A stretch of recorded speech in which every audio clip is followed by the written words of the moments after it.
Hello, welcome again to FAIRtax Power Radio. I'm Bob Paxton. And I'm Ron Malero. And we are the FAIRtax Guys, plugging through what is now December. One more month to go in this lousy year.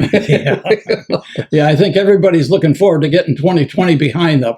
Yes, I think so. And, well, I just look at it this way. 2020 is gone. That means we're 1 year closer to whenever the fair tax is going to get implemented. We're 1 year closer to it. Yeah, that's true. Yep.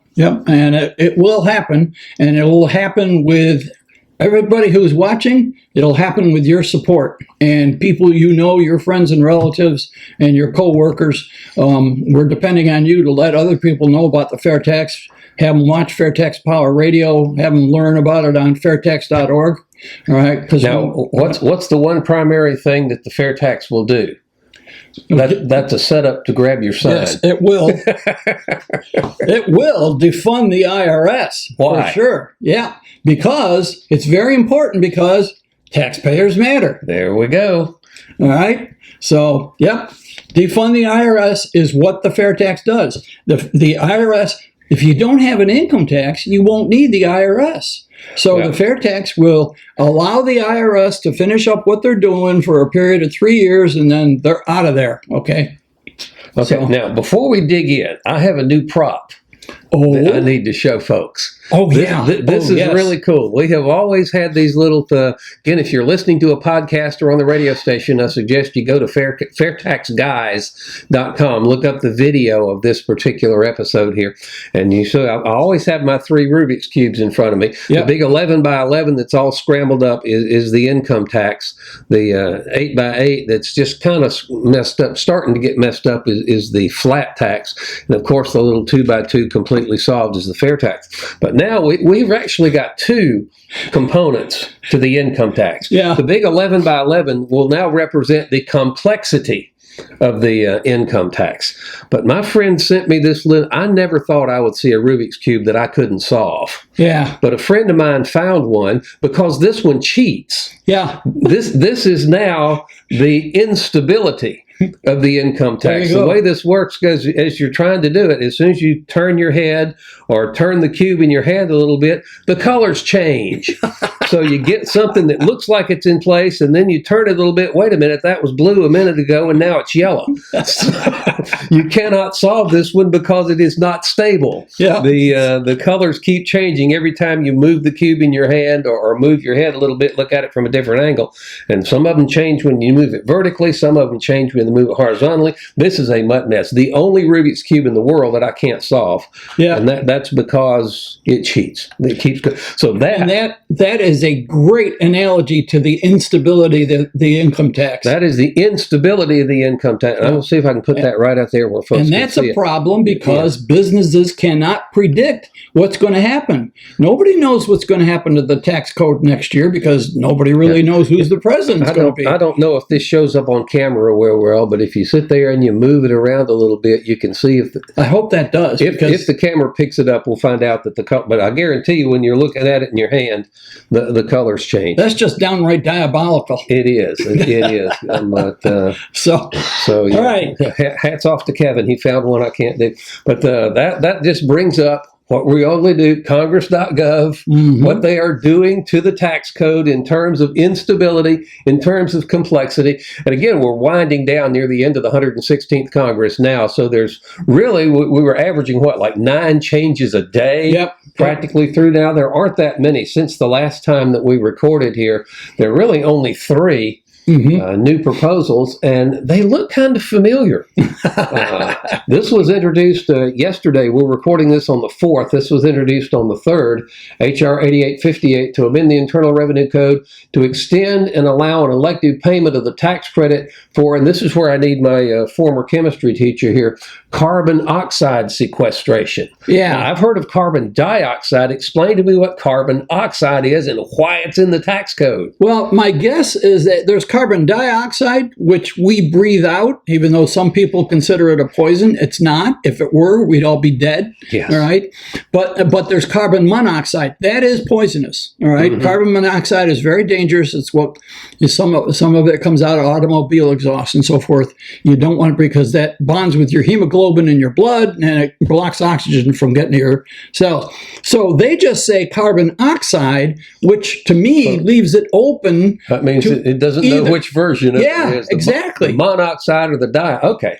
But carbon dioxide, in spite of some of the Supreme Court decisions, is not poisonous. Okay. Well, whatever. That's one of the three things since they've done it last. This is S 4955 to amend the Internal Revenue Code. And this one looks familiar too, to provide for election to expense certain qualified sound recording costs, otherwise chargeable to capital account. I remember there was one about sound recording costs earlier. Oh, okay. And right quickly, we'll go one more. 8842, HR 8842. To amend the Internal Revenue Code to limit the charitable deduction for certain qualified conservation contributions. Yeah. So they are always complexity and instability in the tax code. What gets me is the next one. Oh, the next one is actually it's HR 8817. Just have a title on this one. But the first one we mentioned just a second ago, to limit the charitable deduction for certain qualified conservation contributions. And the other one says Preserving Charitable Incentives Act. So you've got somebody who wants to limit. The right hand doesn't know what the left hand is doing. And that's because the tax code is so voluminous, and people in Congress are very creative. Yeah. They come up with all kinds of ways to make proposals to change the tax code to make it more complicated for us, every single day of our lives. I don't think we've hit on our number here yet. If you go to congress.gov and you use their search function looking for the string enclosed in quotes Internal Revenue Code, you now get 2,116 hits. Yeah. So I say the pace is slowed down as we reach the end of Congress. Next year, when they get a new Congress in session, we're going to have some fun seeing what they are rushing to put into the tax code. Yeah, because I found out before that on the first day, they're sworn in January 3rd, all the members of Congress, and there's a whole bunch of proposals that are submitted on January 3rd. All right. Well, we've got something special coming up next episode on FAIRtax Power Radio relative to this. So you'll just have to tune in next week and see what we're talking about. But let's move along to this week's Grassroots Corner. Okay, very quickly, Grassroots Corner. Jim Bennett is the Grassroots Director for the national group, the Americans for Fair Taxation. And if you have anything of a grassroots nature, you feel that somebody has gone above and beyond and you want to make sure that Jim knows about it, his email address is jim.bennett@fairtax.org. And Bennett has 2 N's and 2 T's. Okay.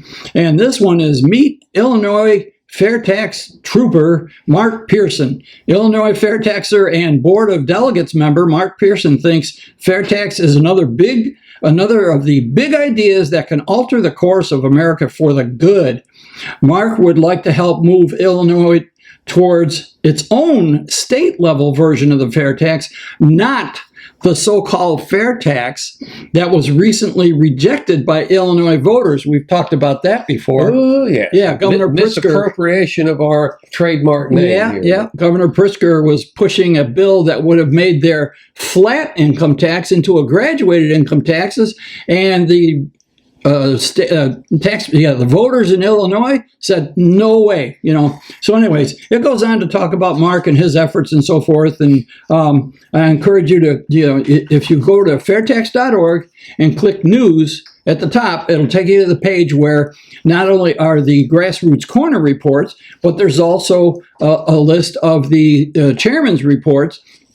Steve Hayes is the president of AFFT, and he also is a board member of the Florida Fair Tax Educational Association. He does a weekly chairman's report where he takes one particular subject and goes into it in detail. Yeah, he comes up with some really good stuff. Oh, yeah, he does. Yeah, he does. The California Tax Revolt. Yeah, you got to look this one up, okay? Yeah, and if there's any state in the country that deserves a tax revolt, I would think California is it. Yeah, it's amazing what they're doing out there, and it's showing up because they're losing people right and left. Although that one's mostly about property taxes. Yeah. But if you remember that Jade Wiley, his article wants to replace property taxes in Texas, which doesn't have an income tax, replace property taxes with a fair tax type consumption tax.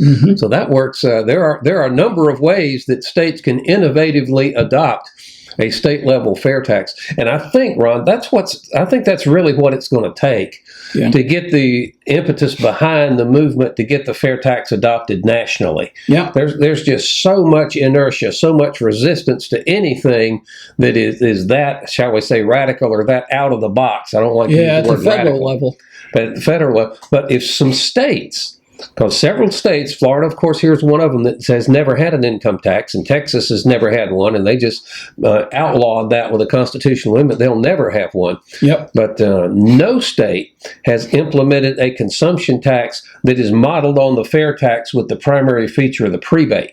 And we were on the way, like especially in Alabama, so but then the pandemic really put everything on hold. That's what Alabama's doing, and Chuck Bailey trying to keep us updated on that. And they said they're going to have another swing at that in the next legislative session. If they adopt that, they will be the first state to adopt a state level, truly a fair tax, complete with a prebate, because that's what sets the fair tax apart from any other consumption tax or sales tax that you know anything about. And of course, now right next door to Alabama, Mississippi is thinking about doing the same thing.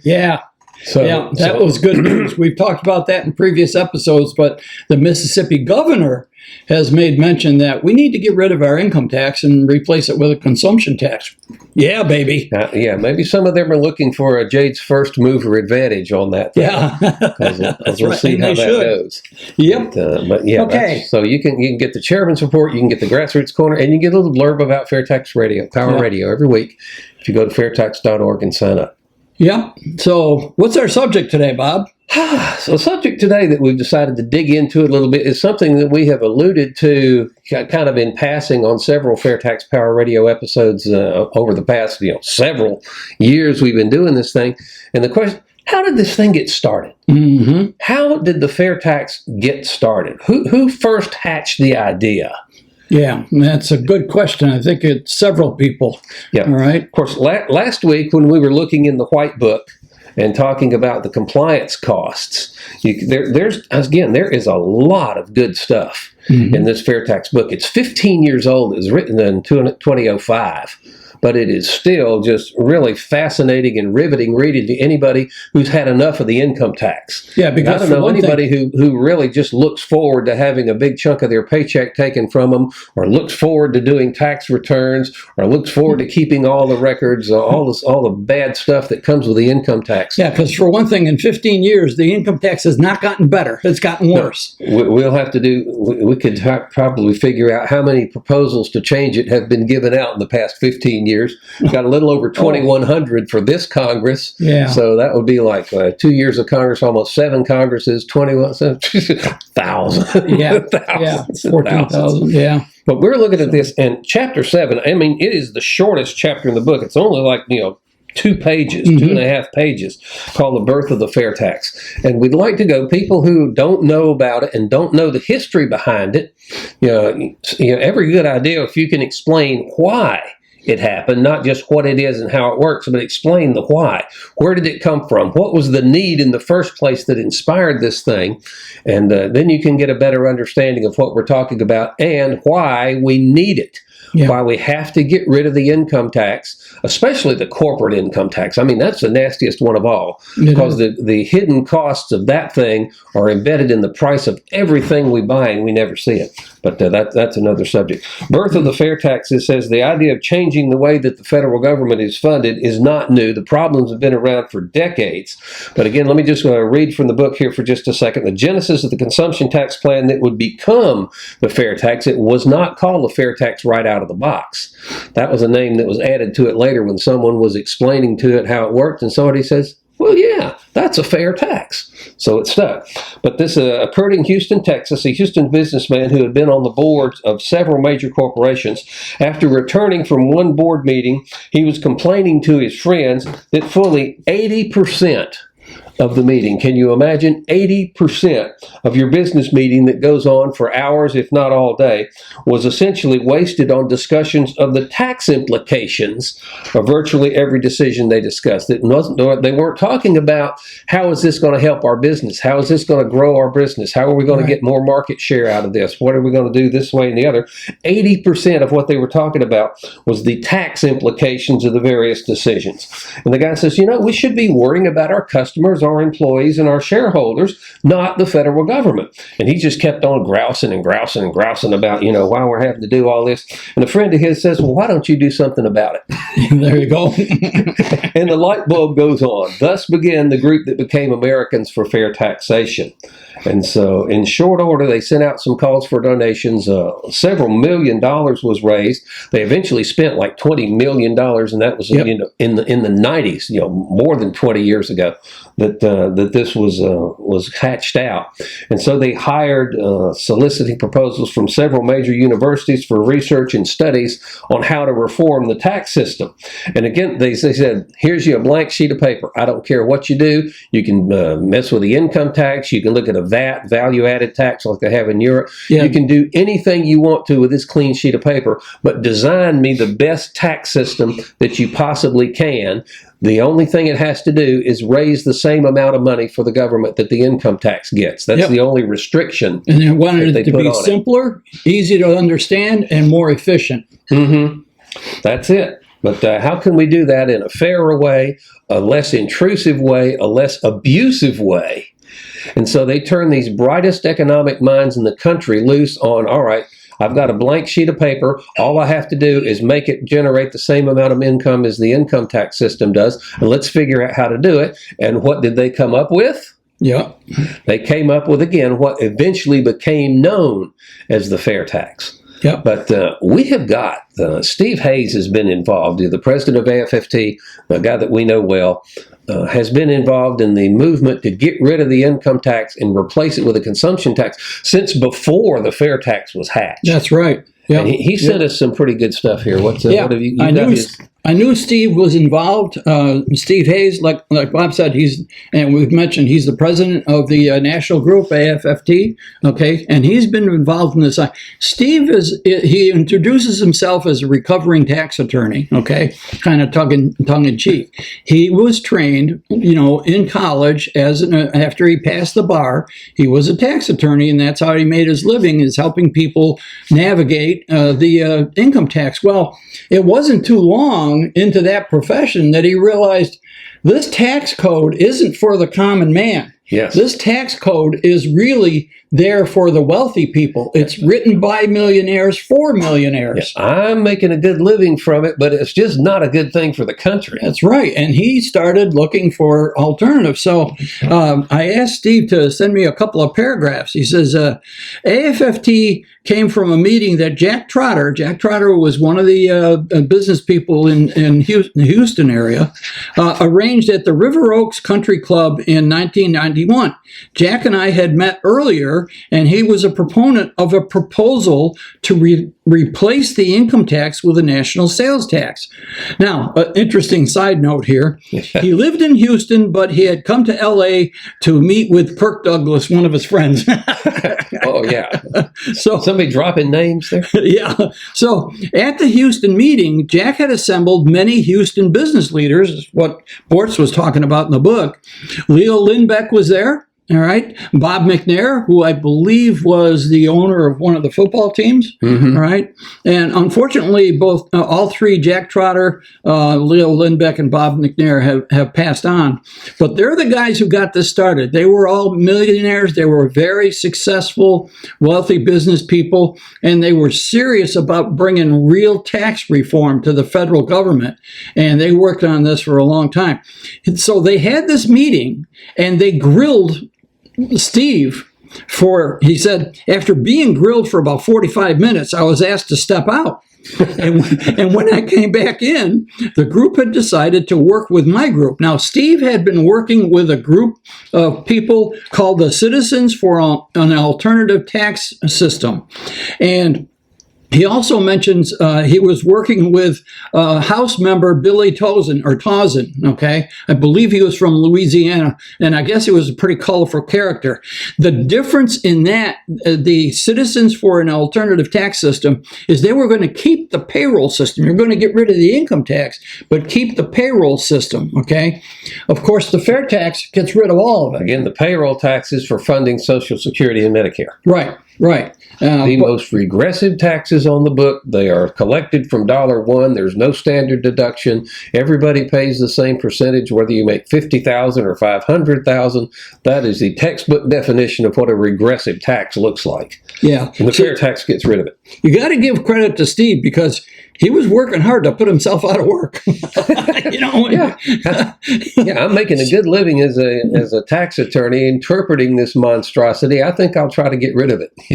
Yeah. So that's dedication to what's right, not what's really good for me. Yeah. Wish there were more politicians that would think like that. Yeah. There's very few of them.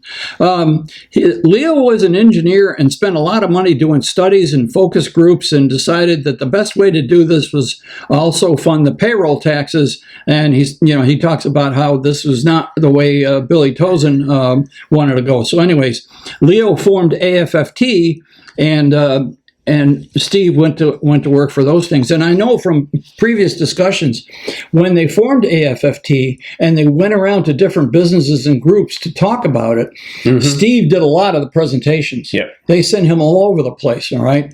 So that was, and that's how they got started. And the three businessmen, they were funding everything that was going on.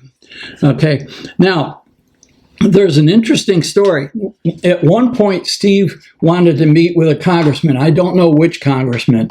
And usually what happens when they don't know who you are is they'll assign some staffer You get a staffer to meet with you, that'll okay? give you a little polite lip service. Yeah. So congressman's office in Washington are not real big. I think apparently out in the meeting room, the reception room, there was a little settee, a small couch or something.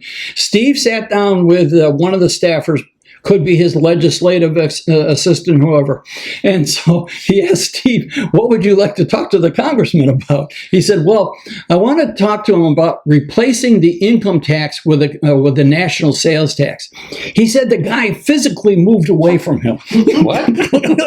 He said he probably thought, well, I know this guy is crazy. I hope he's not dangerous. That's the reaction in Washington. You want to get rid of the income tax? That's our bread and butter. That's our gravy train. We can't do that.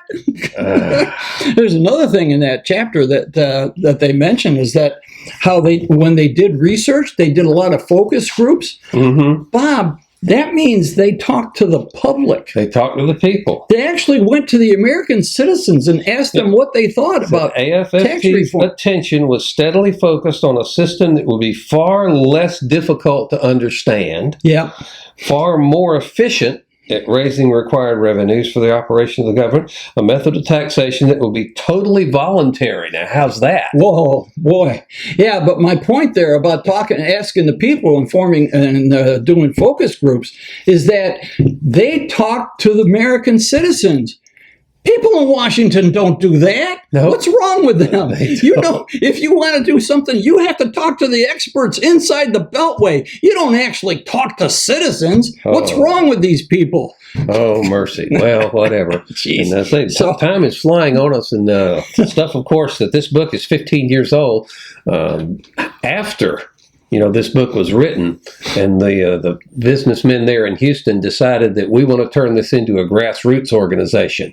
So a radical fundamental change in the way that the group is funded, the radical change in the way it's administered, the way it works, came up. And our buddy Randy is been really, highly involved in that. Yeah. Yeah, and so sure now it's no longer funded by these super millionaires, which in a way it's always nice to give it back to the grassroots, but that means that their source of funding dried up. Yeah, and AFFT, their income is just about enough it's a national organization. They actually have expenses of about $10,000 a month to keep that organization going with all the requirements, and they get enough to maintain, but they're not getting enough to do a campaign, a TV campaign or something like that. So that's going to... I would love to be able to buy TV spots, especially like that Lunch and Taxes series that we've seen. Yeah. Can you imagine...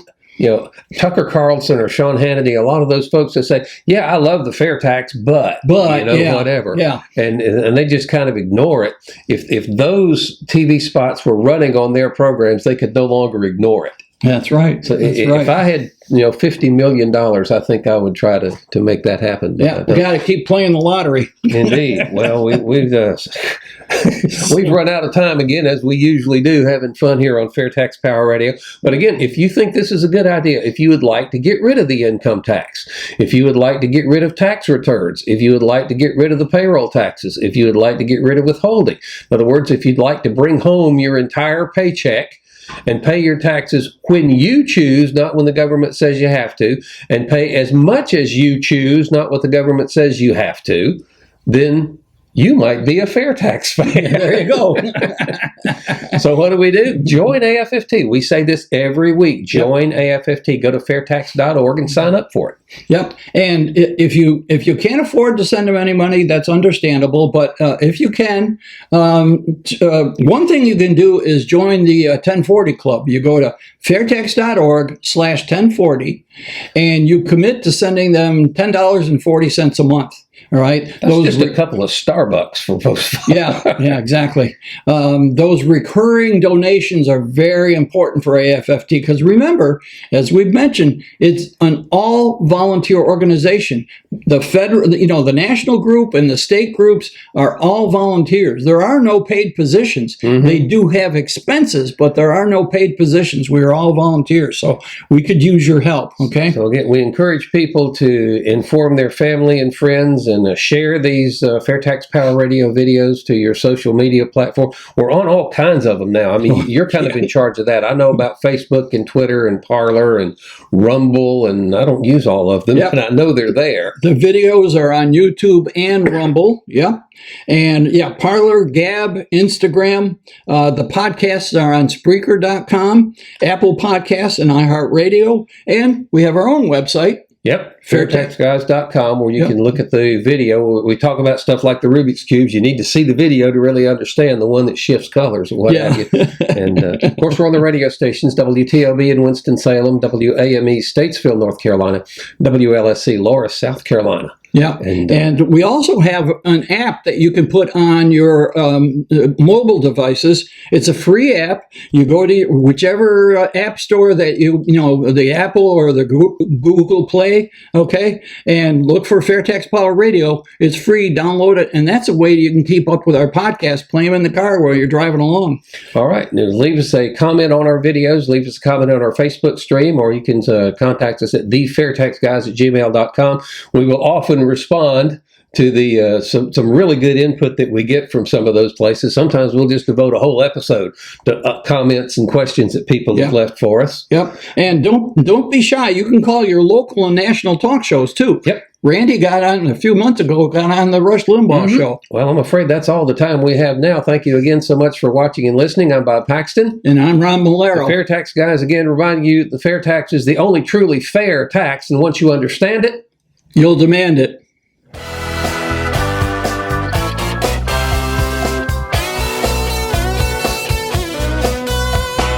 FAIRtax is coming.